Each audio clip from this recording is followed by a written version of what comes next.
No plans to retire, situations getting dire. I just need a time to breathe at the moment, I'm not inspired. Stay in my space, stay focused, planning escape shit. Rapping or hustling, either way I'm going ape shit. I killed the clubs.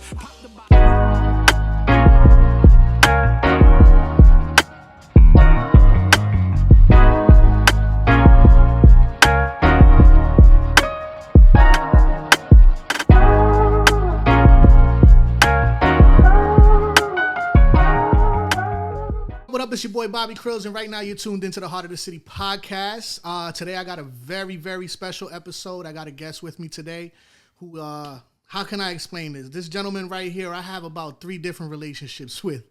You guys know that this podcast is about people that I've crossed paths with in my life, and people that have made an impression and have done some quite amazing things in their lives that I believe need to be showcased and put out there for the world to see, because it's not an easy feat to do what some of these people do. And today I got my man Victor Coronado with me. You know, welcome to the podcast. Thank you. My brother. Where do I start?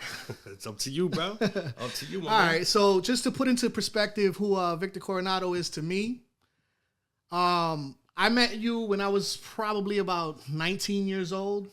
You know, I don't want to say what my age is now, because then I don't want to date anything like that. Right.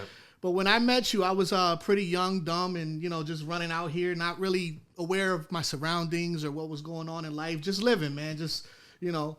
And for some reason, we gravitated to each other, you know, respectfully as men. Right. And you were just a cool dude. And I learned a lot with you, brother. Like, I learned how to become a little bit more socially aware of what's going on in the world, especially the world around me when it comes to the actual city and the power that we have amongst us and our peers and our colleagues and stuff like that. And then there's the hip hop aspect, right, where when I met you, I was already like rapping, but I wasn't really doing anything crazy. I was just out here, you know, just messing around with my boys, couch dreaming in the basement. Right. And then you came around and, dude, you gave me your entire music collection. I'm talking about a whole crate of CDs, and I'm talking about J. Rue the Damager, KRS-One, Afura, Pharaoh Monch. Like, this is that lane, you know what I mean? Like, this is where the backpacker part of my musical taste kind of stemmed from. Right. You know, just to put that into perspective of what you've done for me personally, as far as my perspective goes in music. So we got that as far as being socially aware. We got the music, you know, and then we got this whole other side that's, you know, shout out to the best of the best trash talkers, man. Y'all know who y'all are. Benny, Randy, Jab, Rob, everybody. Like, yes, sir. If I forgot anybody, I love y'all. Mark, everybody. Right. That's a group chat that I've been in for the past, 10 plus years. Yeah. And, you know, we're men in there. We talk shit. Right. You know, we talk a lot of it. Right. And it's a fantasy football chat. Right. You know, it's based off a fantasy football league that we had a couple years ago. By far, the most competitive league I've ever been in my life. Until this day, that league, matter of fact, I won 2 chips this past fantasy season. Right, Shout out to y'all for grooming me for that. Because first time I ever played fantasy football was with you guys too. So that was a whole new world. Right. But it just goes to show you, like, I've been talking to this gentleman every day for the past, like, 12 to 13 years, you know? Yeah, and our relationship goes back even further than that. It does. Right. It does. It goes back to early 2000s. Right. And, you know, the change that I've seen in you personally, incredible, man. Just who you were when, mind you were a lot smaller back then. Now this dude's jacked up, you know what I mean? But back then you were skinny. Right. You were, you know, just really figuring things out too on your own. So sure. I want to dive into your story a little bit just to put it out there and kind of shine some light on it, because you've done some incredible things, my brother. Appreciate you. Absolutely. For real. So normally to start off with the podcast, you know, I ask my guests, where were they born? So what city were you born in? Right here in the city of Perth Amboy. Okay. Perth Amboy, New Jersey, baby. It's become like a question that I ask all the time. At the time that you were born, whatever year it was, I don't want to put your age out there or nothing like that, but was it General Hospital or was it Raritan Bay? Because I have no idea. If I asked my mother, she would have no idea either, because she speaks no English to this day. So she's just going to tell you that I was born in the hospital there in Perth Amboy. Perth Amboy. Yeah, that's it. Yeah, Perth Amboy. Okay. Yeah. So. All right. So let's get into it. Your parents, or what are they? Yeah. So nationality wise. Yeah. So my mom was born in La Vega. Dominican Republic? Yeah, in the Dominican Republic. Born and raised in La Vega. My father was born and raised in Santiago. Santiago de los Caballeros.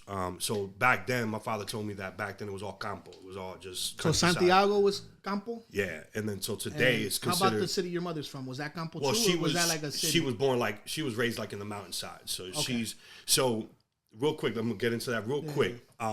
There's always a running joke about Jaguiteros. Oh, it's so Jaguitero. Yeah. My mother's from La Jaguita, so I don't play around with those jokes because if you've ever actually been to La Jaguita, it's one of the most beautiful places you could ever go. Yeah, it's beautiful, it's gorgeous. So yeah, my mother was raised like very country girl and everything like that, and so yeah, both of them are Dominican.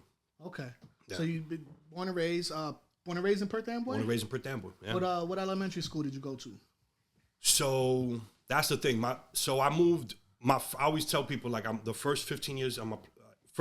My first 15 years on this planet, I think I moved over 12 times, 13 times. So did you hit every elementary school? Listen, man. I went for kindergarten. I was in that school. I don't even know the name of the school right now. But what street? It's on State Street, going out closer to Hall Avenue, whatever that school is. Number 5 school. Number 5 school. For first, go through it. I want to know. Yeah. So for kindergarten, it was number 5 school. For first and second grade, what's the school in front of the McGinnis? Peterson. So I went to Number 1 school. Number 1 school. Damn, and then third and fourth grade, the school that's all the way down there by at the end of 2nd Street. Number 7. Number 7. No, matter of fact, no, my bad.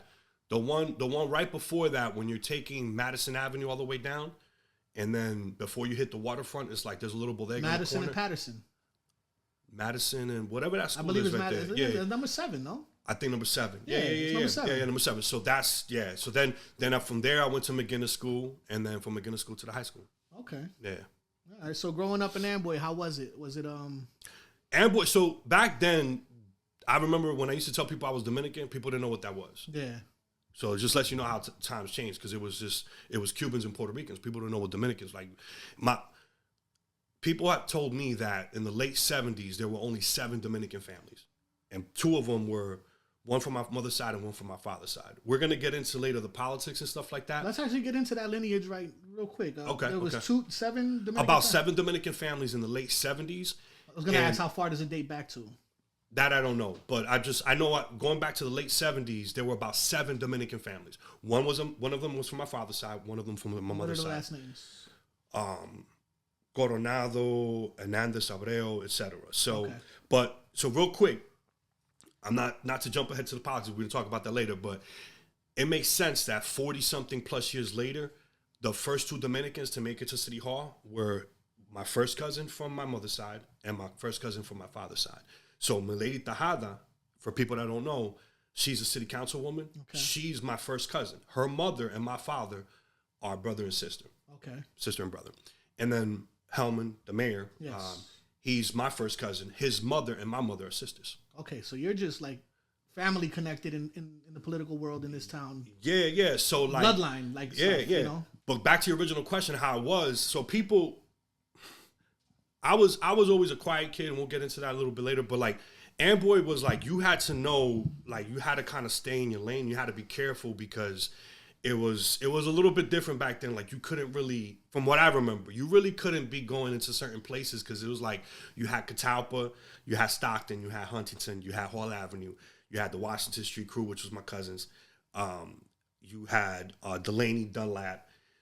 So there were a couple, I always tell the stories, there were a couple times where I almost got my ass whooped real bad. And both times, somebody recognized that I was a family of the Cabas. Yeah. And they said, yo, aren't you such and such cousin? I said, yeah.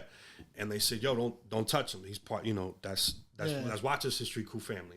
But I was, one of them was in Catalpa, and the other time was in Delaney. And I shouldn't have been in those places at the time that I was in. I almost got my ass beat real bad. But yeah, so that's, from what I remember, I mean, it was Would you say it was that 90s? Or like late 80s, early 90s? Yeah, it was kind of like that back then. You had to be careful, like, where you walked into, and so, but it was still, like, I had a great childhood, as broken, poor as we were. Yeah. It was a lot of fun. Amboy was a little bit different. It was there was a lot more respect and more codes back then than now. Like, nobody cares. Like, everything nowadays. I don't know these young kids, so yeah. But I can attest, though, because I grew up in the 90s in Amboy and Watson Avenue and the Stockton building area. It was just a different vibe, man. It was You could feel it. You could feel it. You could feel it, man. And a lot of the music that I listened to at the time kind of resonated with that whole area. So yeah, so you kind of jumped around a little bit during, elementary, middle school and stuff like that. But you ended up going to McGinnis, right? I went to McGinnis. McGinnis is the best school ever on the planet. I don't care what anybody says. There's no school in the world that's better than McGinnis Mr. School. Towns, Miss Taylor, Miss McAdams. You know what I mean? Yeah, Miss McAdams. It's funny. Anyways, high school, where'd you go? Perth Amboy High School. Perth Amboy High School? How were you in high school? What type of, things were you into?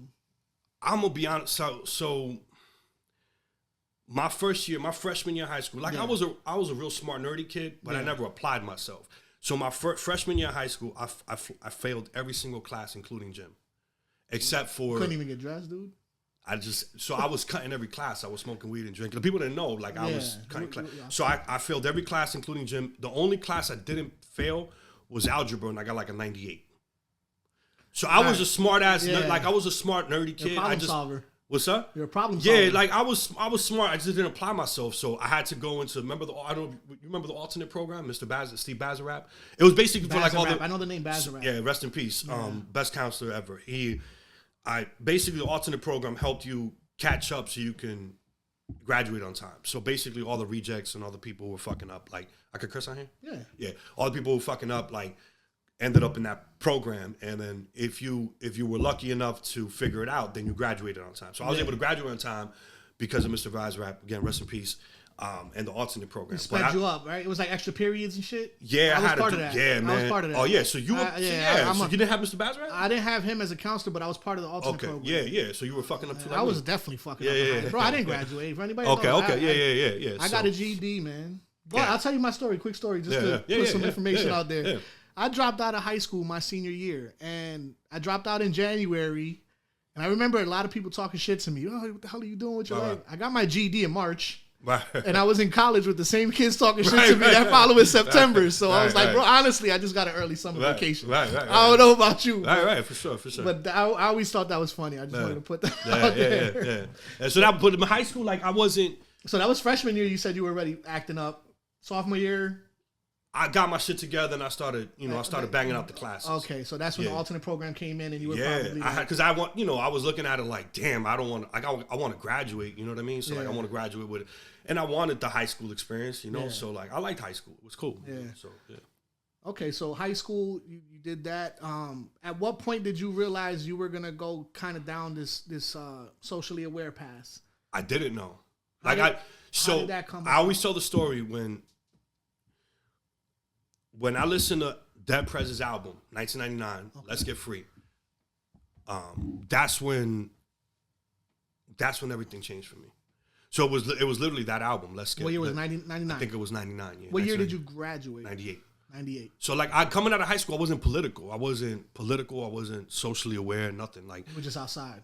I was a smart kid who knew that we lived in a fucked up world and knew that things, the game was, everything was rigged. I kind of had the cynical world of... You just couldn't figure it out. Yeah, I just couldn't figure it out. Yeah, so I knew that, this was all, high school, the whole system, everything was bullshit. I couldn't put my finger on it. I didn't know what was what and try to, I didn't understand it. So, but I knew that it was fucked up. I just didn't understand how it worked. So the Let's Get Free album? Yeah. That was the one that kind of opened your mind a little bit? Not kinda. That's what changed it. That's what changed my life, that album. So at that point, you heard this album and then you realized that there's like-minded people in the world that feel the way you feel and they're actually shining light on these types of situations, right? So that's one way of putting it, yeah. What was your next step? What was the next step into diving in? I started soaking up the books. Okay, so you took a lot of time out to read and study and link up with other people who were revolutionary minded. What was the first book you read? I think it was the autobiography of Malcolm X. Okay, and how did that impact you? Again, another game changer, another thing. Just when I was able to understand, so growing up in Amboy, the only white people, there wasn't only a few white people. You know this. Yeah. Growing up, there was majority was us, black and brown folks. The only white people in town that I had any association with or any familiarity with were people in positions of power, police, teachers, lawyers. I just didn't know anything about white people like that. And then yeah, the book helped me understand like why. So like why are we over here? Like why are we in this one little pocket over here? And then you found out about places like Newark, Camden, New Brunswick, Patterson. It was like black and brown folks over here, white people over here, for the most part. So Jersey claims that it's the most diverse state in the union, or one of the most diverse. I would think we are. Yeah, it's one of the most segregated when you think about it. Oh, you're gonna break this down. I mean,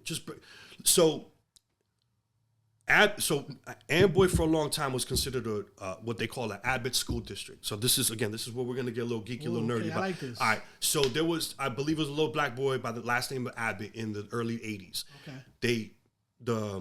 I think it was the ACLU and the New Jersey Education Law Center, if I'm blanking on the correct name of that. I think that's the name, folks can correct me. But they took him out on as a case, and they made an argument. He went to a school district that was predominantly black and brown and poor. And they made the argument that it went all the way to the New Jersey State Supreme Court that said, look, the reason why these black and brown kids are failing in school is because those school districts can't raise enough money for their schools. Because the way that school districts were funded back then was straight up through local taxes. But if you're in a town that's poor black and brown, and you can't compete you're not generating that income. No, you can't compete with the rich white towns. So they won, and so they labeled certain school districts based on this one kid Abbott school districts. And I've seen that before. Yeah, so Amboy was one of them. Yeah. Amboy, Newark, Camden, etc. All the inner cities. Yeah. Poor places. So they said the problem is money. Throw a lot of money into the situation. And then 40 years later, we still got the same shitty school system. Now the argument was like, okay, all these years later, it's like, wait a minute, we still got these shitty school districts. The problem also is we got to start integrating some of these school districts. And so I know, shout out to Patty Bomberlin.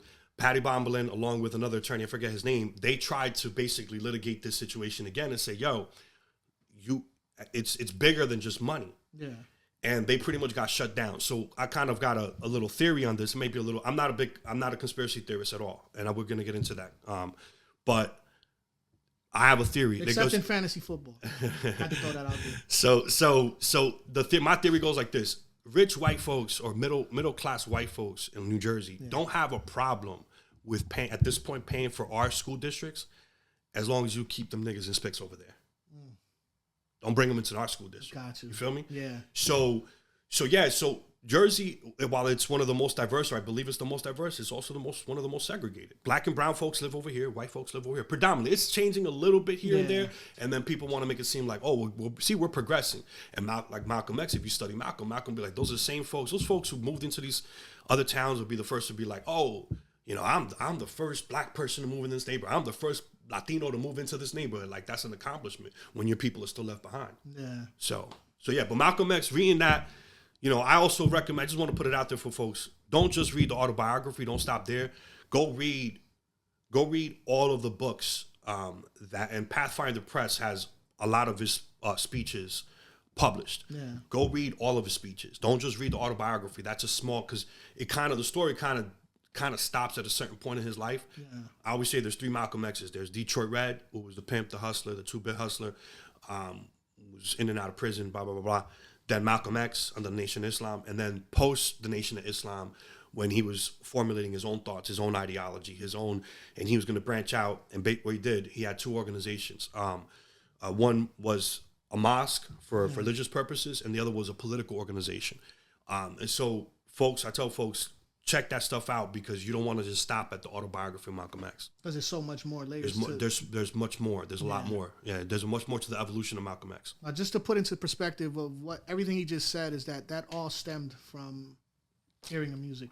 Yeah, 100%. So it's safe to say that Dead Prez changed your life. 100%. Opened your mind up to a whole new world. 100%.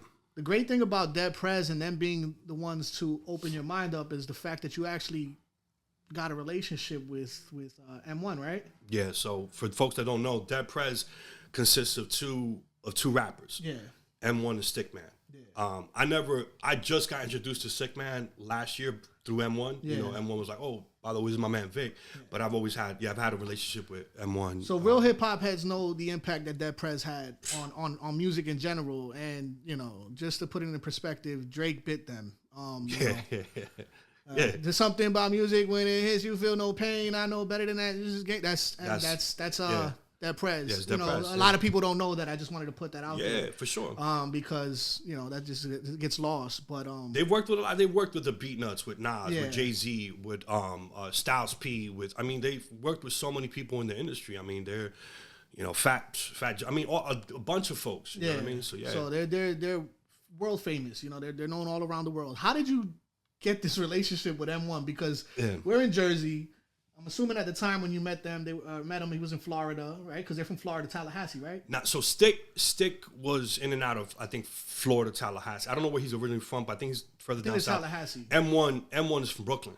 Oh, yeah. M1's from Brooklyn. So how did this work? Yeah, so I was dating a sister. Shout out to Lyle Batamosi. Lyle was going to the University of Maryland, and she goes, she hits me up. She's like, Deb Prez is gonna be performing such and such night. I was like, I'm there, you know. So I got in my whip, drove 4 hours to Maryland, and I went to the show. And then what I did was, after the show, I kind of snuck. They had like these little barricades. I kind of snuck in through the back. People were there for autographs. I didn't want an autograph. Yeah. I went straight to M1. I had known a little bit about his organizing background, so I gravitated immediately towards him, and I was like, I gotta holler at you. And he goes, what's good? And I said, I want to connect with you. I want to organize with you. He said, take my number down. And that's how it happened. Just like that? Just like that. I want to organize with you. That word was powerful enough to here's my number, take it. Yeah, for sure. That's an awesome story. So throughout the time that you met with M1, I know there was a period in time where you actually brought him into Perth Amboy. Yeah. I feel like that was one of those events that didn't have enough light on it, because to me, that's monumental shit right there. Well, there's a story behind that too. Let's talk about it.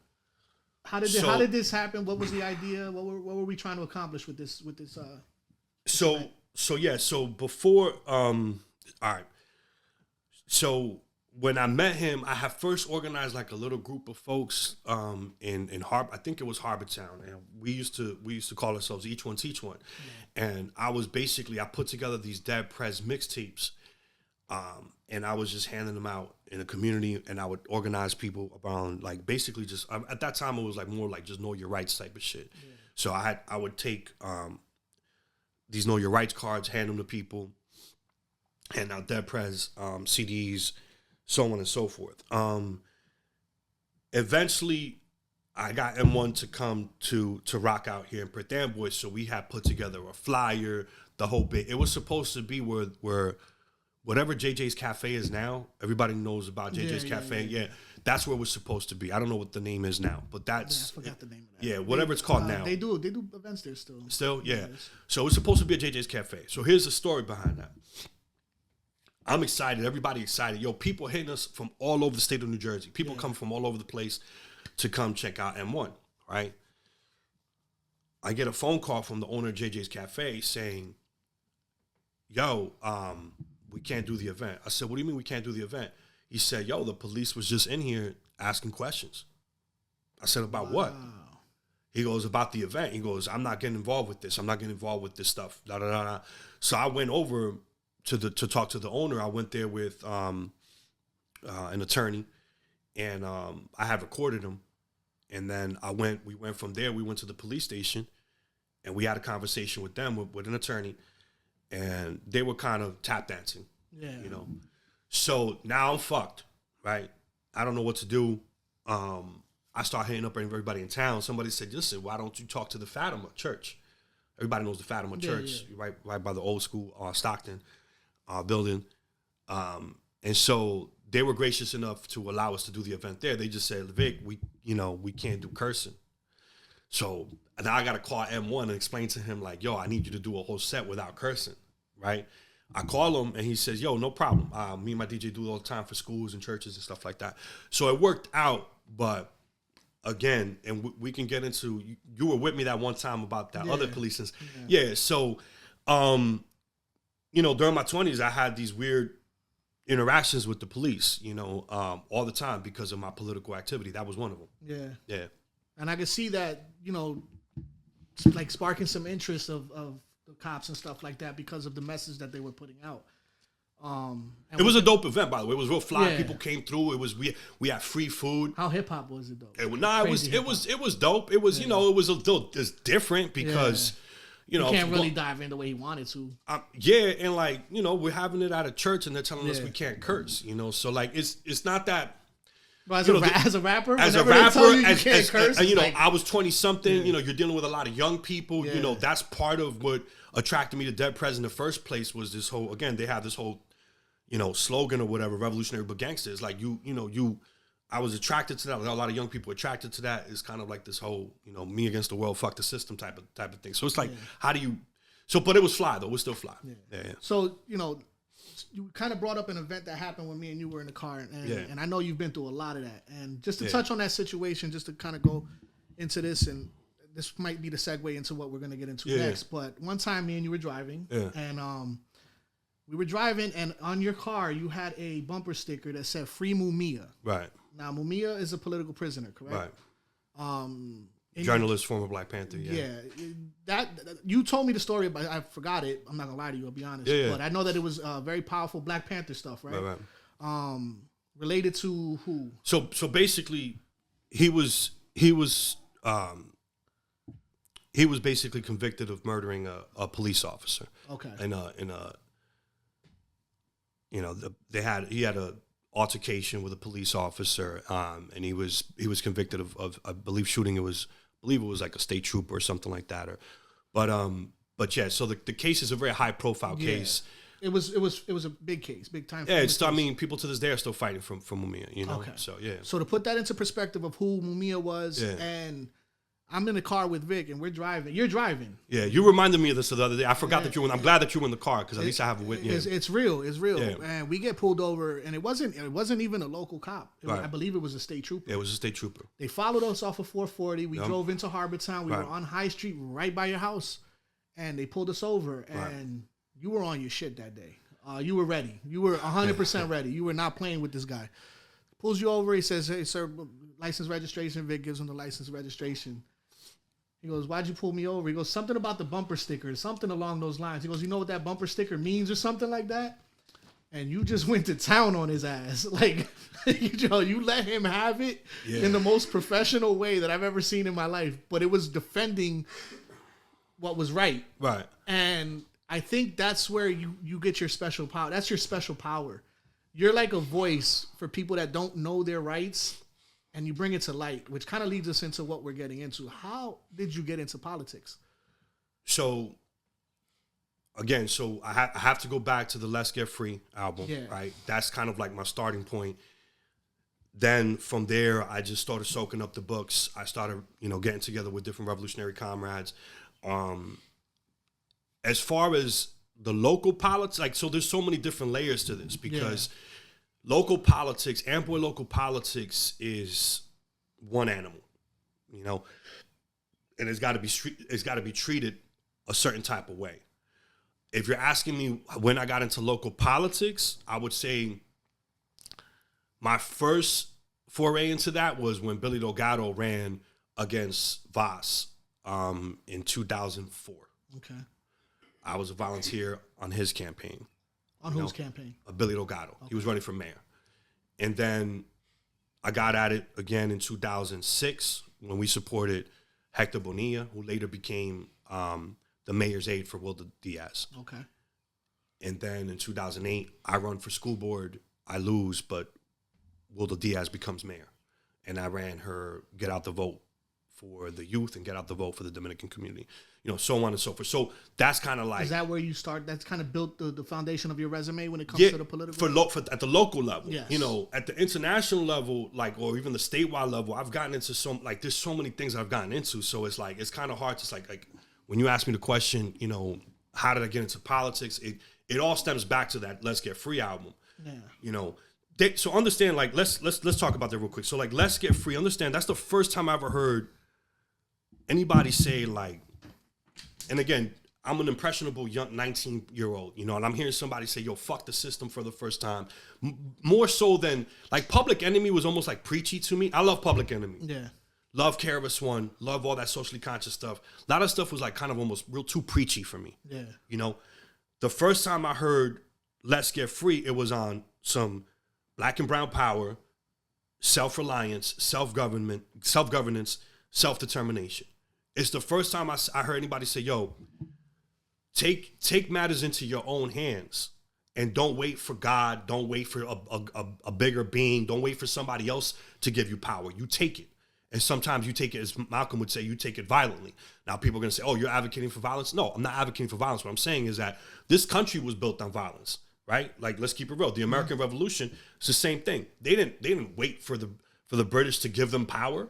They took it violently. Yeah. You know, Latin America was colonized, and all of Latin America, the reason why we speak Spanish is we were colonized by the Spaniards. That was our colonizer. We've kicked out the colonizer violently, and we became independent states. The only place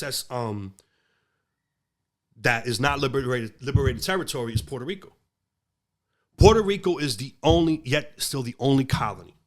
You know what I mean? It's the only Spanish-speaking territory in all of the Americas, in this entire Western Hemisphere, that is not politically independent. It's a colony of the United States. And colonization is just another word for slavery. You know what I mean? So, again, as far as, you know, when or how I got into politics, it depends on what type of politics you're talking about, because there's so many different layers. But at the local level, like I said, it would be with that Billy Delgado campaign, and then Hector Bonilla campaign, and then in 2008 when I ran for school board. But on the revolutionary stuff, man, I've been involved in so many things, man. It's a lot of stuff. You mentioned global politics as well. So I know there was a time in your life where you actually moved out the country.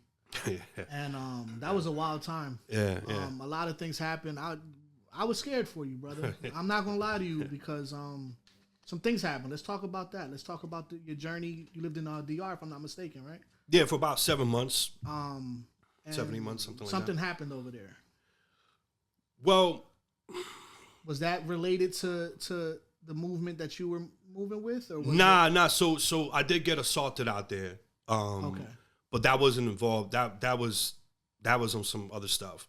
I got sliced in my hand. You know, somebody attacked me, and you know that was on some personal shit, some stupid stuff. But as far as politically, so people need to understand, I could have landed anywhere in the Dominican Republic. I landed in the city called Navarrete. Now, Navarrete, for people that don't know, Navarrete has a long history of,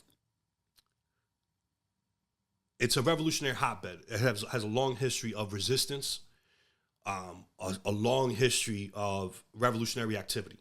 Imagine, so for folks who, if you haven't studied the Black Panthers, the Young Lords, imagine organizing with, you know, Fred Hampton Jr. in Chicago during those revolutionary times. Imagine being in Oakland, California, organizing with Huey P. Newton and Bobby Seale. Yeah. That's kind of like, that's the type of energy I was getting, you know, from the city of Navarrete. You know, imagine organizing with the Young Lords in New York City, you know, in the early 70s. Yeah. So, and they don't fuck around, you know. So I don't want to there's certain things I can't say on air. I don't want to say, but I'll let people use their imagination by saying the following. So out there in the city of Navarrete, there's a hospital that's out there.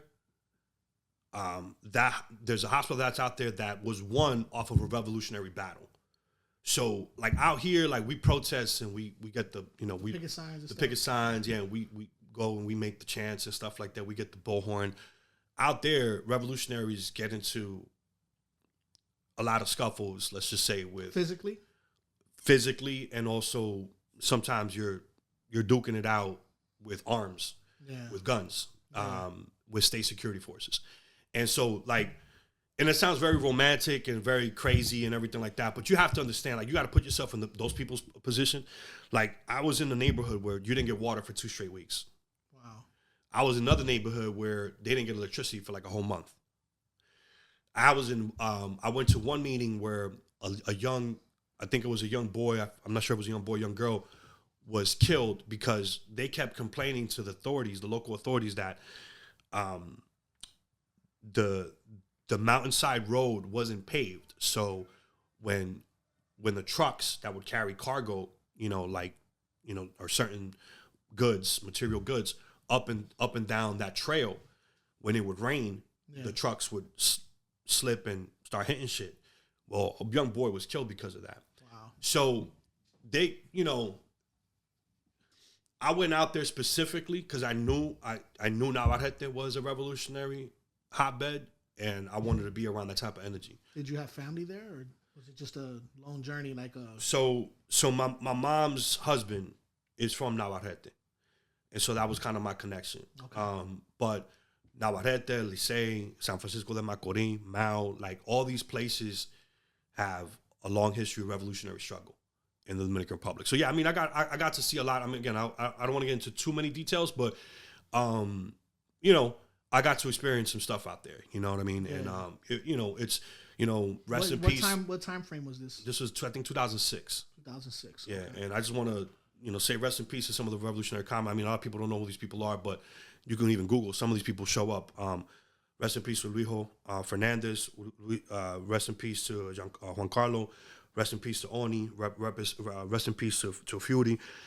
These are all revolutionaries that lost their lives, mostly because of the revolutionary activity that they were involved with. You know what I mean? Yeah. So you've been knee deep in it, man. Yeah.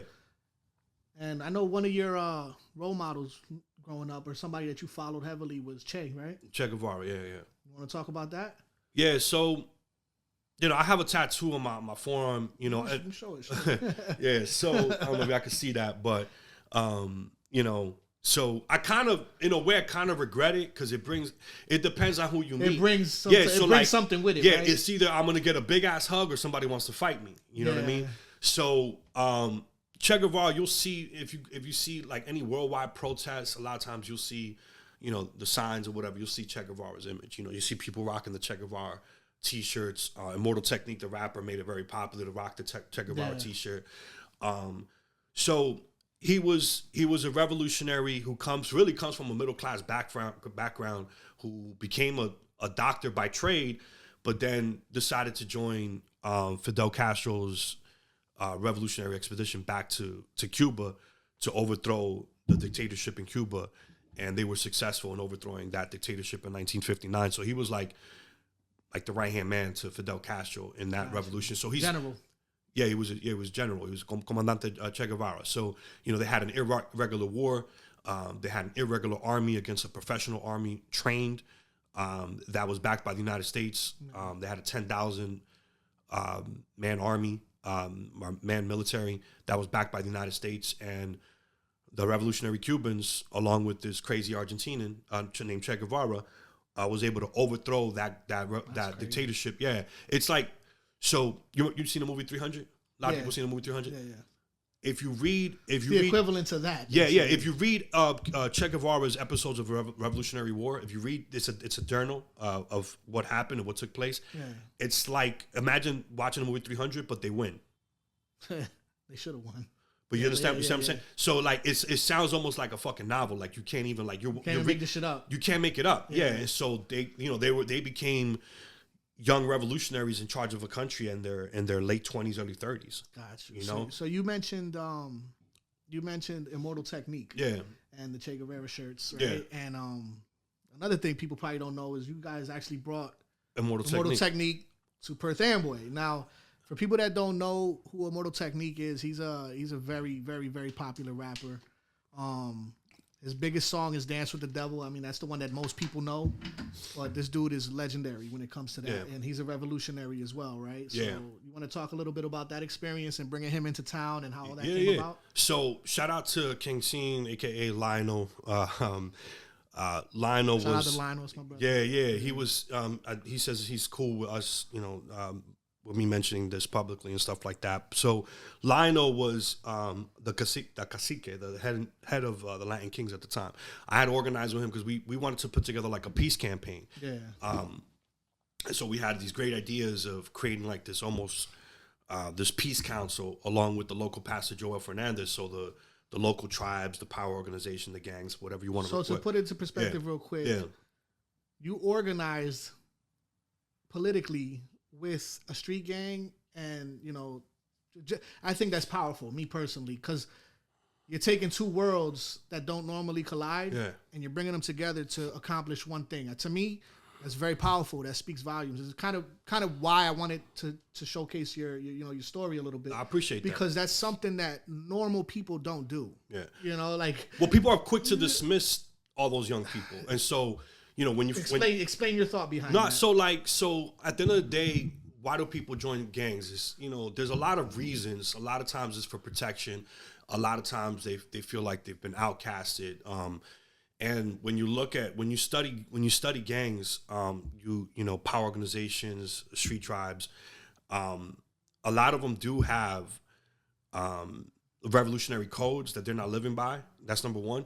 But two, when you study them, you also realize they have the highest illiteracy rate, they have the highest dropout rate, they have the highest rates of STDs. They have, obviously we know they're involved in a lot of them involved in illegal criminal activity. So it's like, one way to look at them is like, just, well, F them, Keep them out of there. Just who cares about them, right? Like, just who cares? That's one way, and I get at the end of the day, like, I'm political. I've always said I'm political, so I get when they get locked up and the whole thing. That's, the authorities are going to deal with them. That's not my situation. I'm not an attorney. I can't help them there. But I looked at it as like, well, why don't we help these people? Why don't we try to help them instead of discard them and dismiss them? So, but shout out to them too, because they reached out to me when I was doing my political stuff in my 20s. They were the ones who reached out, specifically Latin King, specifically Lionel. I remember there was a headquarters. I believe it was Copa de Oro, the bar. Was that the name of it? Yeah, we would do a lot of stuff. Yeah, we do stuff. There was a headquarters there, and I'm talking about strength in numbers, bro. You really brought these guys out. Whole gang of dudes, bro. And but I want campaigning through the streets. But I just wanted to put that out. Yeah, but I want to put it in the right context. If he doesn't get enough credit, so I want to give him his credit. Absolutely. And give him his flowers. Yeah. If Lionel doesn't, I was involved in one world and he was involved in another world. And if we don't gravitate towards each other, it doesn't happen. I can't make none of that stuff happen without Lionel. So Lionel really should get more credit than I way more credit than me, because he was the one who was pushing for a lot of this stuff. And I was just like, yeah, absolutely, I'm down with it. Yeah. You know what I mean? Like, obviously, you know what I mean? So, that was a very, very dangerous relationship you guys had there, because you guys could have moved mountains together. Yeah, for sure. Listen, heck, they came out for Hector Bonilla's campaign when he became school board member. People don't know, Latin Kings came from all over the state of New Jersey. We had like 70 people out on the street in the rain one day knocking on doors. This is what I'm talking about. I remember this. Yeah. So, again, shout out to Lionel, because he made this shit happen. Incredible. Then also, for Wilder Diaz's campaign, same thing. We had people out there. People didn't know that. People that I'm talking about, guys who are in that world knocking on doors to help Wilder Diaz get elected. So that story's never been told until today. Like, people don't know that. I knew that. And so So and people were, I remember a lot of times people were asking me, Vic, are you a gang member? I was like, no, I'm not. If I was, I would have, because I always own up to everything. So, but I wasn't. But I was involved in that, and that was my role. You know what I mean? Back to your question about Mortal Technique.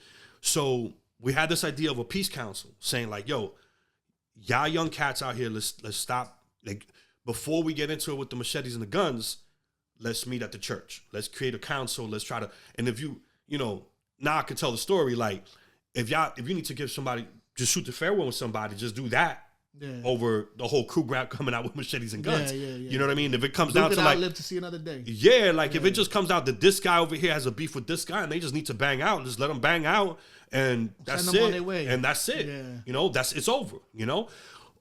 So when we brought Immortal Technique, and again, want to give props where it needs to be placed, that was Lionel. So I knew M1. Lionel knew Immortal Technique. Yes. So there's a picture of me, Lionel, and Immortal Technique at the church. It's a black and white photo. It's a dope photo. We still have it somewhere.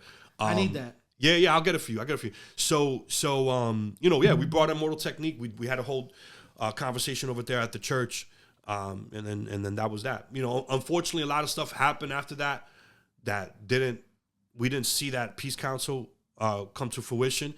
And without getting into it too much, I think that there were certain local authorities that tried to sabotage that, because we were, we had good intel. Lionel and I used to have really good intel on things that were happening in the community, and there was just too many things that were going on that didn't make a lot of sense, and people profit off of these young kids. You need the whole system, needs them to be out there being knuckleheads in order to, in order to survive, so they could survive and get a paycheck. But that's a whole other story. I mean, that's a whole thing. But we didn't, we tried the best that we could at the time, and we gave our best effort. Unfortunately, a lot of things didn't come to fruition because, again, I have my suspicion of that certain local authorities didn't want that to happen, and certain things happen, and I don't want to get into that, but yeah. Just to shine a little bit more light on Lionel and the type of dude he is too, man. To this day, he's was it pro Second Amendment? Yeah, big time. Very pro Second Amendment, and he fights for his rights for the guns. Yes, sir. And right now, I got to shout out to NJ Sharpshooters because those guys are out there trying to educate people on gun use and how to use them properly, carry and stuff like that. And these guys are shooting everything right now. So if anything happens, I'm calling them, trying to be around them because they ready. So quick story about that. I just want to say one more thing. Shout out to that and to Lionel and NJ Sharpshooters because they got people in our chat with guns now going to these trainings and Nick, Rob, and all these guys are now licensed and almost all my friends are licensed to carry right now. So if y'all want problems, man, y'all better think about it, bro. I got a lot of friends that are licensed to carry right now and they're ready to go. So. Yeah, just gotta be kept present. Yeah. So a quick story about that. I was a founding member of Sharpshooters. I had pushed Lionel to do this. Life got in the way and I couldn't follow through. Yeah. So I apologize to my man Lionel for not following through. But Lionel at first wasn't with it, and I kept pushing him like, Lionel, we got to do this, bro. We have to do this. Lionel out here looking like G.I. Joe right now. I know, man. I know. And so I just want, I want to give a little bit of props to me because I kept pushing Lionel. But more props to Lionel for executing and following through because I had a lot of stuff going on, and I had to back out. So eventually, maybe I'll link up with Lionel. Man, he's one disciplined dude, bro. No, 100%. And I kept pushing him like, nah, no, this has to get done. Yeah. And then he ran with it, bro. He just branded it, the whole thing. Yeah. So shout out to that. I wanted to talk about one thing too. The love movement. Love movement was a thing. Yeah. I remember that. It's funny because off camera we were speaking a couple days ago, and you were like, you remember you said something about the love movement, and you were like, we could talk about the love movement because it was a big part of your life and stuff like that. And in my head, I'm like, he has no idea that your name is still saved on my phone as Vic Love Movement, bro. And it was funny because you're thinking that nobody's really aware of this type of stuff or we got to bring this out. Right. Bro, I was still on it. You know what I mean? So let's talk about the Love Movement. I know it's something that you had going on a couple years ago. And my 20s. So like I come back from DR and I got all these ideas of organizing. 2007. I'm back here. Okay. Yeah. And so I'm organizing and I'm trying to figure out a creative way to organize people but make it seem I kept thinking about the branding of it. Yeah. I didn't want it to be too hardcore initially. Yeah. I was going to push this thing through stages. So my initial stage was this whole name of the Love Movement. Now, I'm going to keep it real. I was biting. A Tribe Called Quest came out with an album called The Love Movement. Yeah. That was their final album. Yeah. So there goes the relationship between hip hop. So I love it. So I bit off of that real quick, and the people didn't know, right? So like I was like, all right, what are we gonna do? How are we gonna organize young folks? Blah blah blah. I said, all right, well, people like I'm into hip hop. People like hip hop. So let's organize like open mics and stuff like that. And so we were hosting open mics. At the same time, we were registering young people to vote and getting them to think politically. So people were like, well, you're a political organization, you're a cultural organization, like cultural, what are you? And I was like, well, we're whatever we want to be. You know what I mean? They couldn't put you in a box. Right. So I kind of wanted it to be like that. So I put the label on the Love Movement. And it's inviting as hell. Yes, right. So yeah. So and then like, I didn't want it to have like this hardcore name yet or nothing like that. I kind of wanted to push it through stages. But that, I only got to that first stage of the love. Yeah. But it was successful for the time. And people still, to like you said, you got me on your phone for that. Some people still see me to this day and be like, oh, Vic from the Love Movement thing. I'm like, yeah. So, yeah, we were just hosting a lot of open mics. And at the same time, we were getting people involved or getting them to think politically. You know what I mean? So yeah, that's kind of what that was. It was a lot of fun. We did a lot of open mics. We registered a lot of people to vote. And then that's how the Latin Kings reached out to me. Okay. And then we were organizing with them. And so, yeah, it was a lot of fun. I believe one of the people that you were working with very closely. She might be your family as well, but I got to give her a big shout out. Is Dom Chula. Yeah. I love her. Yeah. That's my heart right there. Like, that girl right there is the best ever. Yeah. She's like one of the GOATs, man. She's my first cousin. A hell of a poet. Yeah. Hell of a poet, man. There's not a lot like her, bro. There's different breeds. Right. We did a song a couple years ago. Okay. I released it, but it didn't really get too much traction. Right. And it's still out there somewhere on the internet. I gotta find it, but I just gotta give her a big shout out because she's always showing love. And, Word. And I know that she was part of that movement. Right. So at this point, you're back in Jersey. Right. You know what I mean? Love movement's going on. All this stuff is going on. And let's talk about the family lineage now. Let's talk about your family's history into politics and what's going on now. Because I know right now you're actually not fighting for something, but you're making the public aware of something that's going on that's kind of ruffling some feathers, and it's something that we want to touch on. Yeah. So, all right. So let's just get right into it. So the mayor of the city, his name is Helmut Kaba. I was his campaign manager 4 years ago. First Dominican ever elected to the office of mayor in the city's history, and we were all proud of him 4 years ago. Matter of fact, I'm still proud of him. You know, that's something no one can ever take away from him or from our family or from the history of the city of Perth Amboy. 4 years ago, I get a phone call from Hellman. I wasn't even living in Amboy at the time. I get a phone call from Hellman saying, "Hey, my campaign's not going too well. I need you to take it over." And I said, "Yo, I can't do that." So let me back up a little bit. For folks don't know, like I've mentioned it, but you know, I'm qualified to run a local campaign. You know, if you want to run for city council, for school board, for mayor, I could run your campaign, right? So I had ran his campaign in 2014. He had lost by less than a couple hundred votes. It was him, Fernando Gonzalez, and Anna Macenik. And Fernando Gonzalez got in. The other two candidates lost. So he barely lost. Then what was this for? What position was this for? City council. City council. And then he ran as an anti-establishment, Wilder Diaz machine candidate. Then 2 years after that, he runs with Wilder Diaz. I was very upset at him at the time.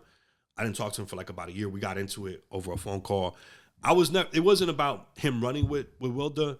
It was that he didn't talk to any of his leaders before he made that decision. Because the game of politics is like a game of chess. So you could do that as a chess move. You could say, all right, I'm going to run with Wilder, then run against her in 4 years. That's chess, you know? I mean, that happens all the time. It happens. I just took beef with him not talking to his leaders. You know, now you could make the counter argument and say, well, he don't need to fucking talk to you. He could do whatever he wants. All right, that's cool. Just know that I have also a right to feel a certain type of way too. You know what I mean? Because you can't run. We ran as an anti-Wilder, anti-establishment campaign. And then 2 years later, you run with her. So it looks like you sold out. So at least if you get the buy-in from your leaders, the public perception. Yeah, exactly. Get the buy-in from your leaders, and then your leaders can go out and then send the message be like, listen, like, yo, we're doing this for strategic reasons. You know, you could tell that to people. You know, and be like, listen, that was 2 years ago. This is now. You can kind of message that. You know, put it out there. But for him to do it on his own, but whatever. I got over it. He ran. You know, he won because he was running with the machine, and now he's in City Hall for a couple years. What do you say is the machine? Well, all right. Because that's that comment right there. I have different meanings for that too. So, right. But I understand it, and just to put it out there a little bit, when you say the machine. So there's a lot of people don't understand politics. They think they understand politics. They think they understand certain things. They really don't. The county Democrats. There's a guy who runs it. I'm not even going to say his name. He's the second or third most powerful Democrat in the state of New Jersey. He's a political boss. Very powerful. Okay. So when I say the machine, you have to understand that not only do you have a local machine or had a local machine with Wilder Diaz and her political machine, there's the other political machine, which is the county Democrats and the force that they bring. You don't want this guy to come after you because he's that powerful. Okay. He was backing Wilder for a while. Okay, so when Hellman runs in 2014, starts with a P. Nah. I mean, last name. Nah. So, but people could look him up. This is not secret. Like you could just look him up. Just look up county. Just look up county Democrats and county, Democratic county chair, and you're gonna look up his name. You're gonna see who he is. Gotcha. So when we ran in 2014, we ran against that county machine. Ran against the Wilder machine. We told people we were anti-machine, anti-establishment candidates. So then 2 years later, he runs with the machine, the whole machine. Okay. You think that was a strategic move to gain access to network and? Yeah. Look, it turned out there's different ways you can paint it. You know, you could say he was opportunistic. You could say that he sold out. You could say that it was a strategic move. However you want to word that. You know what I mean? He did what he did. He got elected. He was city councilman for 4 years. Then he runs against Wilder 4 years later in 2020. Right? He wins. Okay. And so what other people need to understand that same county machine, they backed him in 2020. Now I'm guilty as charged. I was with the shit, right? Because at that point, now you're telling me, all right, because I wanted Wilder out anyways. But I'm gonna keep it real. Yeah. Like a lot of people wanted her out. We thought it was time for change. So there's a couple sayings in politics. You know, one of them is politics makes strange bedfellows. So this is a situation where Hellman's getting backed by the county. I'm now the campaign manager, and I'm like, all right, let's go. You know, it's like you got unlimited resources at this time. That's what it feels like. I'm assuming it's like going into a gunfight, Crillz. A knife. You know, yeah, not like, yeah. He's just So and you're gonna win this. And so it wasn't that easy. Yeah, but because if I'm not mistaken, there was the election was a little different that year, right? There was things going on. But I just want to stay on this topic real quick. What you just said. When I take over that campaign, all right, my understanding is the county's backing him, but there's no money coming in. So, how does that work? All right, so for people don't know, like again, people don't understand politics. They think they do. Two things win elections: money and politics, money and votes. You want to have both. If you can only have one, I want the votes over the money because you can win without money. Yeah. But it's hard, really hard, almost impossible. Right, but you could. You can make it happen. Miracles, it's hard. It's miracles. I'll give you real quick, not to get off topic, but Peter Jimenez Sr. He said he would joke around that he would win with $1 in his pocket because he knew where all the votes were. So he didn't need to put out political flyers. No, he would just win every 4 years because he knew where all his votes were. So he didn't need money. Yeah. So it's possible if you got a machine. It's just harder, right? So when I take over back to the campaign, sounds like rap. When I take over the campaign, I'm like, yo, where's the money? And they're like, I'm like, what have you guys been doing this whole time? Right? So I go and I put in the call to the county. You pressed them a little bit. Yeah. Okay. And on the second phone call, I did that on a Monday. On the second phone call, this is right after I took over the campaign. Yeah. On the second phone call, on a Wednesday, I call back again. He hangs up on me, and then the money starts coming in. You know, $100,000 later, then Hellman Cobbles the mayor of the city. And so why am I telling you this story? Hold on, real quick. I'm telling you the story because people need to understand this shit. Like people need to understand like when Hellman wins, I told Hellman, I said, Hellman, you know this is gonna come with strings attached, right? He goes, nah, I'm my own man. They respect me. I said, it's not about respect. They're only gonna respect you if you build up your own war chest. You know what I mean? You gotta build up your own money. You gotta have your own money. Yeah. You know what I mean? Private investors and stuff like that. Right? Not private. You basically put together a fund for politics, for winning campaigns. And so all he has to do is do a bunch of fundraisers. Now you're the mayor of the city. Everybody knows who you are. Now when you ask for money, now it's like, now you're coming at it from a position of power, and people and power and prestige. You have more leverage, and you have more prestige. And it's like, oh yeah, I want to support you, mayor. You know. Yeah. So I told them, I'm like, yo, you better make sure that 4 years from now you're not in this situation again because you don't want to rely on them. Because why? Because they're basically all we're ever gonna have is then a Wizard of Oz. Explain. He's a puppet. Okay. He's gonna be a puppet. And right now he's a puppet. And this was talked about on another podcast, and they're right. I gotta back up and say what they're saying is correct.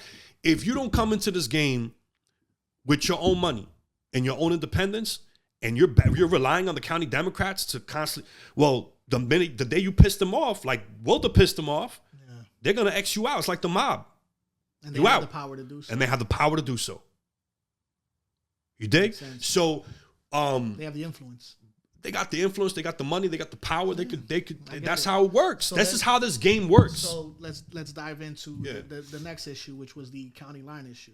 Yeah. So like, I'm so glad you brought this up because this is going to lead into something else that just happened. I think a couple days ago. So the county line. So the way we've always elected a mayor here in town is that it was under a nonpartisan election, which is so dope. It's so fly. It's so unique because it gives us independence. We don't have to rely on the political parties to influence what the fuck, in theory, to influence what the fuck goes on in the city of Perth Amboy. We decide. So people run under slogans. They don't run under any political party. A lot of times, though, people say, "Oh, I'm Democrats for this, Democrat." But at the end of the day, you could run as a communist. You can run as an independent. You can run as a socialist. You can run as a progressive. You can run as a Republican. You can run as whatever the hell you want to run as. You know what I mean? And in theory, you could win. In theory, that's what made that system so dope because we had our own, basically like own sovereignty, our own independence. We don't have to rely on any outsiders. Nobody's influencing. Yeah, in theory, like so, and then under the Diaz administration, now somebody corrected me the other day saying that it was really the city council that pushed this. They pushed for what's called the 50+1 agenda, which means that and that's what's used in most of the rest of the world, which basically means that you have to win with a majority vote. If you don't, you go to a runoff election. So if 5 candidates are running at the same time, and the top vote getter has like 33% of the vote, they can't get in with that. You got to get at least 51% of the vote. If not, you go to a runoff. That's what happened 4 years ago with Helmut. So 4 years ago, I think you had 4 or 5 candidates run. Yeah, there was a few. Yeah. Wilda had the most votes. Kaba had the second most votes, but she didn't have 50+1. She didn't have the 51% of the vote. So they went that percentage. So they went into a runoff, and that's where Kaba beat her. Fly system, dope system, amazing system, independent. You need a majority vote, so on and so forth. Kaba changes it, right? His administration basically changes it, and they can hide behind the law and how they did it and all this stuff. They changed it. Bottom line, they changed it. They changed it to a partisan election. What do we know about partisan elections? So now you get rid of the 50+1 thing. That's gone, right? Now you're going to bring party politics into this. So now you have a primary. So now the Democrats choose their candidates, the Republicans choose their candidates, and then in the general, it's going to decide who wins the election. Yeah. But what do we know about primary elections? Less people typically vote in primary elections. And the primary elections are going to basically become the real elections. Yeah. So the county line, what would have happened is that he was going to get the endorsement from the local political party, the local Democrats, so he can get that county line. And to not get too deep into the details and nuances of the county line just gives you a huge advantage. I think there was a percentage that you had mentioned. Bro, it was like in the past. It was like 19%. Yeah, that's like anywhere bare minimum. Yeah, 8 to 19%. Some places up to 38%. It's almost like you're gonna win, bro. Like you know what I mean. So I didn't want to use this term, but then now I'm seeing what the attorneys are the attorneys who are fighting. So the attorneys, let me back up a little bit. There's a group of attorneys who basically took a case to court to say like this county line is basically bullshit. Like this is not democratic. It's unconstitutional. Yeah. And you had a preliminary injunction where a judge said, for this election, you guys are right. I agree with you. Let's get rid of it. Yeah. All right. So that's where we're at now. Yeah. So now it looks like that county line is not going to happen. It's not going to matter for this upcoming election, except that there's still people appealing it. Now, check this out, Bobby. Check this shit out. We mentioned the county Democrats. They just hired this top, like, high-profile lawyer from Washington, D.C. Okay. To join that appeal. So now they got a machine behind the appeal. Bro, they got this high-profile attorney from Washington, D.C. Straight from Capitol Hill, right? To come to Jersey and fight this. And now it was weird because if you read the news articles, they said, well, this guy's always been a progressive. Like, why is this guy doing it? So they basically got some guy from Washington, D.C. coming over here to continue that fight. This is how bad the county machine wants to fight for the county line because it gives them that much control. Yeah. And it gives that much control to the county Democrats over So this stems over local politics. Oh, it's not stems. It's a bigger than a local politic issue. Of course, bro. But so like at the end of the day, Perth Amboy needs to be liberated territory, man. This needs to be an independent, sovereign city. We don't need outside influencers telling us what the fuck to do. And this is why I wanted to bring you on here, to just stress the importance of the local politics, because people don't realize that in the grand scheme of what's going on in our lives, the basis of it starts where you're at. 100%. And this is why it's so they important. say all politics is local. It's so important, and I've had this conversation with a good friend of mine in the past where he kind of broke down local politics for me, and I was so intrigued by it once I kind of I don't understand it completely. Right. I'm not a political science major, Right.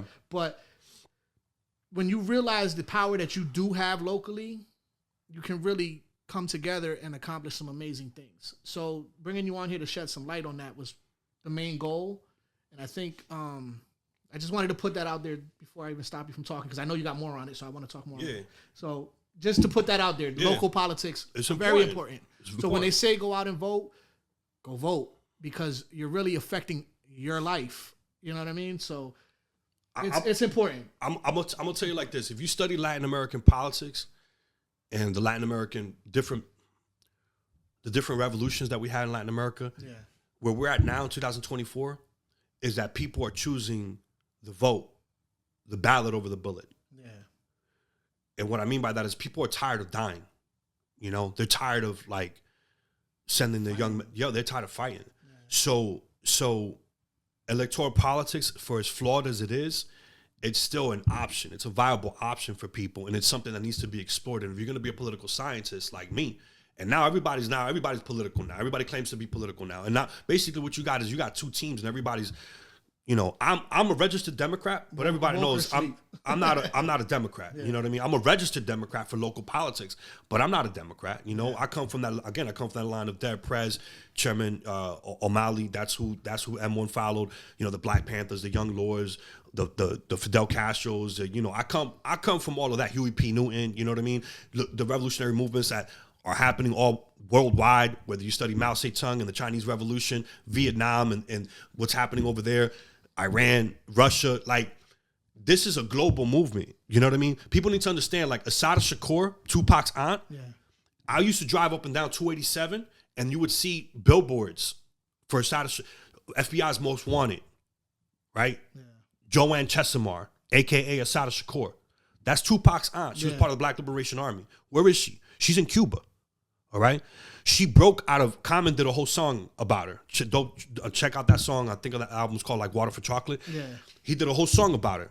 Dope song based on real facts. She broke out of prison, and they took her to Cuba.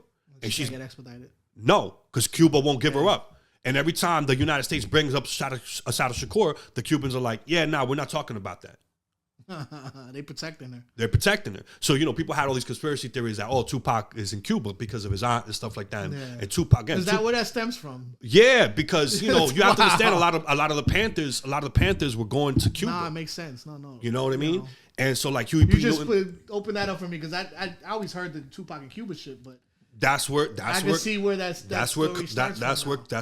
from. Because a lot of times, a lot of the Black revolutionaries, back then they were thinking all right, well, what if we just leave? Will we go to Africa?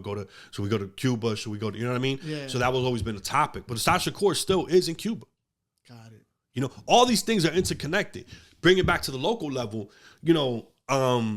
That's so fly, bro. That was such a flex. Yeah, so it's all interconnected. But it is. You go read about what Huey P. Newton said about the Chinese Revolution. Go read about Huey P. Newton when Fidel Castro met with Malcolm X in Harlem. Fidel Castro came to give a speech in the UN, and those white hotels weren't going to give him and the Cuban revolutionaries a room. So he said, all right, we're going to camp out here in the front of the UN. And then the Black revolutionaries in Harlem, or the Black people in Harlem, were like, yo, come to Harlem, bro. We got you, bro. You know what I mean? So he went to the Hotel Teresa. Yeah. He stood out there in the Hotel Teresa. He met with Fidel Castro. So now you got these images of Fidel Castro meeting with Malcolm X. You know what I mean? Iconic shit. Dope shit, So, these things are all interconnected. And so you don't need I always tell people, you don't need conspiracy theories to help you understand politics. Because conspiracy theories are lazy and sexy. people like to hold on to conspiracy theories because you don't have to do any work for them. Yeah. You could just see an image. You can go to Instagram. You can go to Facebook. You know what I mean? And it's just like you read it for 2 seconds, like, oh, that must be true. Conspiracy. If I need to tell you that slavery was fucked up, like, you're not using any common sense. Yeah. If I had to tell you that colonization is fucked up, you know, being colonized, you're not using any common sense. I don't have to tell you that, like, what happened in New Orleans with Hurricane Katrina, that was a conspiracy theory. Just, you know, it was just, there's certain things that are fucked up in our communities. You see, we get the worst of the worst. You see where they put, in New Jersey, you see where they put industry? They put them next to black and brown folks. You think white folks are going to tolerate that in their neighborhoods? A big-ass factory in their neighborhoods? They're not going to tolerate that, bro. Yeah. So it's not conspiracy theory. It's just, you need to understand politics. You need to read history. You know what I mean? Yeah. 9/11, when that happened, everybody became a political scientist right after that. Well, you don't need a political scientist degree to understand what happened with bin Laden and the Afghans and the Soviets and the United States relationship with bin Laden. Like, all this stuff is stuff that you can study yourself. It's there. It's there. It's documented. It's documented. It's on record. It's on record. You don't need conspiracy theory. You know what I mean? So, but bring it back to the local politics, like, so Hellman does that. To me, that's a line that you just don't cross. Like, besides everything else that I know about his administration, you know, there's a lot of issues about crime and safety, but there's dysfunction at every level of government. There's the Jose Espaillat situation, which I'm not going to get into right now, but I told Hellman 4 years ago, fire this guy. He's a mercenary. Yeah. You know, I don't mess with him. But then when he did that thing with the moving into primary elections, to partisan elections, now you're messing with the sovereignty and the integrity of our elections. Hellman's trying to stay in power. As far as I'm concerned, he's trying to stay in power for the next 20 years. Yeah. And I'm not trying to be disrespectful, but he was a teacher's aide. What he was making, $45,000 a year? Yeah. If he stays in power for the next 20 years, he's going to make $100,000. So when I met with JB, I've always had a friendly relationship with JB. I'm supporting JB Vos for mayor. Okay. Right? And, you know, I had somebody hit me up and like, yo, but you're going to take a chance on JB? I said, anytime you hit yourself to a candidate, you're always taking a chance. But then in 4 years, if JB is not doing his job, if he becomes mayor, then you support somebody else. That's just how it goes. That's how the game goes. Yeah. So, but I don't think that's going to be the case. I think JB is somebody who, unlike Hellman, and I'm going to just put this out there. When I took over that campaign 4 years ago, he didn't have a platform. He didn't have any money. He didn't have any votes identified.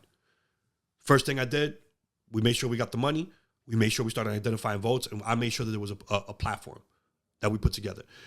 They couldn't even put out a press release because, again, I'm sorry, I'm just gonna have to say it, but there was a lot of internal dysfunction in that campaign, and they couldn't even put out a press release. We were able to, once I took over the campaign, I was able to put certain mechanisms in place, so we were getting press releases out. With Vos, I'm not even a volunteer. I'm a supporter. And you know, sometimes, like, he asked me to do the video, endorsement video. I did that. You know, we bounced some ideas off of each other. But I don't have a role in his campaign. I'm not the campaign manager. He already has his political platform. He has a vision. His father was the mayor, and people are gonna talk mad shit about that situation because, you know, the way his political career ended was a story of tragedy. He got involved in some situations, and, you know, he did prison time. Yeah. You know, he had state and federal indictments on him. But if we're gonna tell the truth about Joe Vos, let's tell the whole truth. Joe Vos is the best mayor we've ever had in the city of Perth Amboy. Those are facts. I've talked to people who hate Joe Vos, and they say, I tell them, yo, tell me am I crazy for saying this? That he was the best mayor we've ever had? They're like, nah, you got me on that one. I don't like him. I can't stand him. But yeah, he was the best mayor we've ever had. You know, and he's not running for mayor. JB is running for mayor. JB didn't go to prison. Yeah. And I tell people, I'm not going to hold this young man. I say young man, he's my age, but, you know, in the world of politics, relatively young. I'm not going to hold this young man hostage for something that happened 15 years ago. That wasn't even his doing. It's not even his fault. Nothing happened. He didn't do anything. Yeah. So imagine you got kids. I got a daughter. Yeah.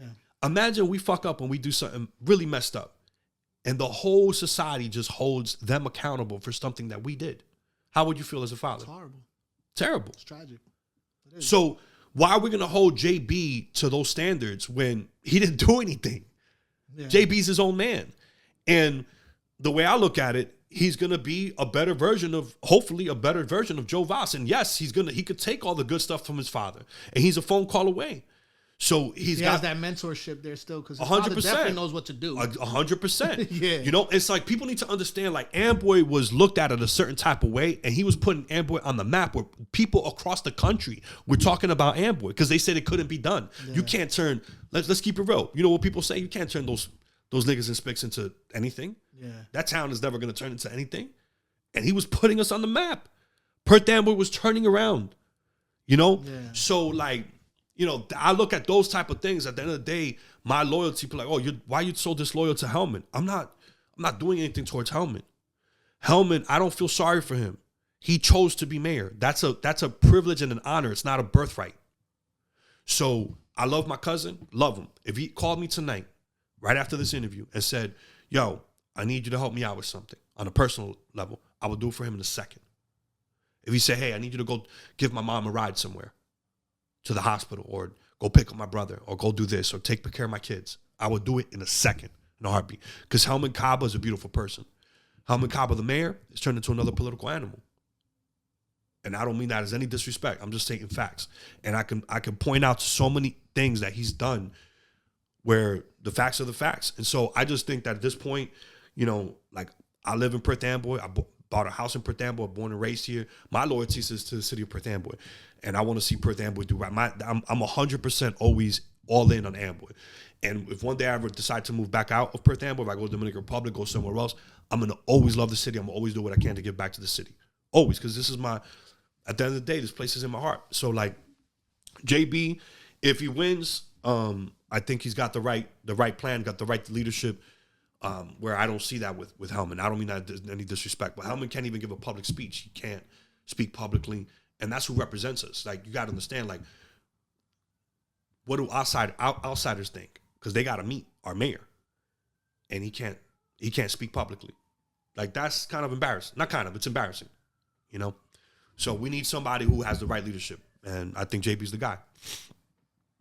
I think we got the message here. Yeah. So that just goes to show you all the layers of Vic, and, you know, you can see why I rock with this guy, man. This is completely different animal, brother. You are a special breed, bro.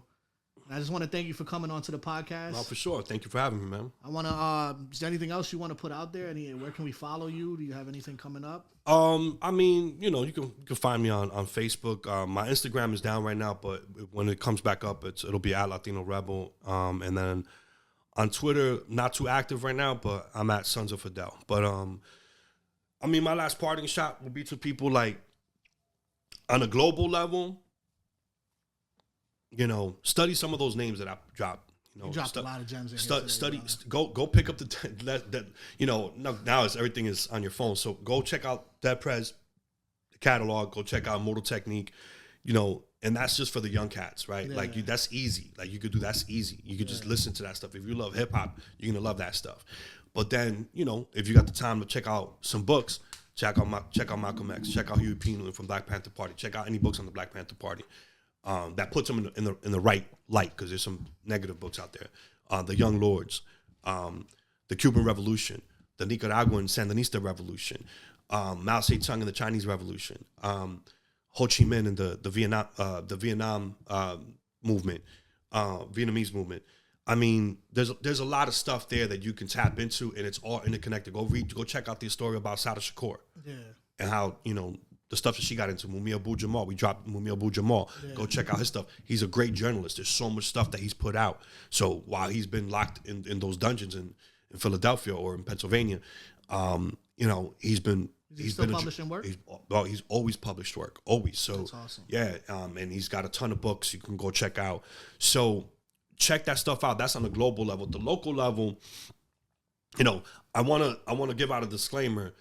My personal revolutionary ideology, socialist ideology, don't, you know, just a disclaimer that it was never held against Hector Bonilla, who I supported in 2007. It was never held against Wilder Diaz, who I supported in 2008. It wasn't held against Hellman Kaba 4 years ago, and it shouldn't be held against JB Voss, because I just happen to be a member of this community. All those folks that I mentioned, they don't have the same worldview that I do. Yeah. But I'm a political scientist. I look at the right person for that particular job at that time. You know, these people, they're their own people. You know, don't hold that against any of these people. But at the local level, pay attention because there's a lot of stuff going on. And I know now it's kind of trendy now to like be political, right? Everybody's got a political opinion. Everybody wants to put out the pom-poms for either the blue or the red, Democrat or the Republicans. And it's like, yo, y'all need to see that there's a whole different ideology out there. You know, Bernie Sanders. That's face value stuff. You gotta dig deep. You gotta dig deep, you know, and you know, Bernie Sanders put that socialist revolution thing out there on the map, and I try to pimp that because I'm not a Bernie Sanders guy, but I think there's utility in that, so I try to pimp that because I don't think Bernie Sanders comes from that same tradition that we're just talking about, the Malcolm X's, the Black Panthers, the Young Lawyers, so on and so forth. But you know, there's some utility in that. But yeah, and then at the local level, just pay attention. There's a lot of stuff going on. Perth Amboy has the potential. You'll think about that, man. We have all this history. I'm not trying to shit on these other places, Camdens, Newarks, or whatever, but come on, man, you from here. Yeah. Would you rather live here? Would you rather live, you know? I love Amboy, bro. You know what I mean? I can't ever be too far. Yeah, bro. yeah. So, like, you know, I'm not trying to shit on those places. And all respect to the people from those places. I know a lot of people from Newark. Yeah. Shout out to Larry Ham and the People's Organization for Progress and people doing great work in those cities. But Amboy's unique, man. If we turn this stuff around, there's a bunch of Milk Bones and Bobby Crillz and a bunch of people who have all this infinite potential. They just don't get the opportunity. You know what I mean? Yeah. And so we just got to give people opportunity and fix this situation and give all these young people this opportunity that maybe we didn't have. And, you know, and so that's kind of where I stand with a lot of stuff. And I just want to thank you for bringing awareness to all this, man. Yes, sir. This is what this platform is for. Yes, sir. Appreciate you being a guest on the show. Thank you for having me. Heart of the City podcast. This is my brother, Victor Coronado. You guys already know. Like, share, subscribe. Do all that, man. Make sure you guys are sharing this. It helps with the YouTube algorithm, and all we're trying to do is grow. I want to thank everybody who's been subscribing. We finally hit our 1,000 subscribers, and we are on our way to partners with YouTube, so this is a big deal. That's what's up. Congratulations. Appreciate you guys, man. Let's just keep growing this platform and taking it to the next level. I love you. I'll see you next time.